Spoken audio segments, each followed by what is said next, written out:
xibaar yu wér te wóor ca tàng-tàng ba abonnez-vous pour ngeen di mën di jot suñuy vidéo. daleen ak jàmm seen bi di Buzz 221 HD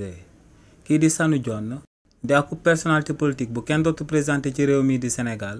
di ancien parlementaire ci régime président Macky Sall yëkkati na ay kàddu daal di koy jëmale ci plainte bi nga xam ne moom la kookee di président Macky Sall daal di jël daal di ko koy jébbal ginnaaw ba mu yëkkatee ay kàddu daal di koy jëmale ci compte bu toll ci 1000 milliards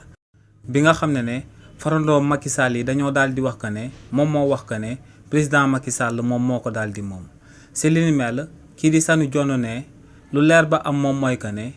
amul fenn fu mu toogee ci émission bi nga xam ne moom la ñuy wax que ne foofu la waxee que ne premier ministre bii di Ousmane Sonko compte bancaire bi nga xam ne moom la daal di wax que ne 1000 milliards moom moo ci daal di nekk te kookee di président Macky Sall moom moo ko daal di moom. ne kàddu yooyee mosu ko fësal ci réew mi di Sénégal waaye ne lu mu fësal moom mooy que ne daa daal di wax que ne buñ sukkandikoo ci rapport Cour des comptes bi nga xam ne moom lañ amaloon te muy rapport 2019 2024 boo demee ci page 16 jàpp page 18 ne foofee di nga fa daal di fekk ak compte bancaire bi nga xam ne ay décret présidentiel ñoom ñoo ko daal di ibbi ci réew mi di Sénégal te ne ci compte bancaire boobee xaalis bu fa jaar yëpp boo defee xayma bi daal dinay ëpp sax 1000 milliards waaye ne 1300 milliards de francs CFA ñoom daal di jaar ci biir compte boobee ne li ni mel la daal di yëkkati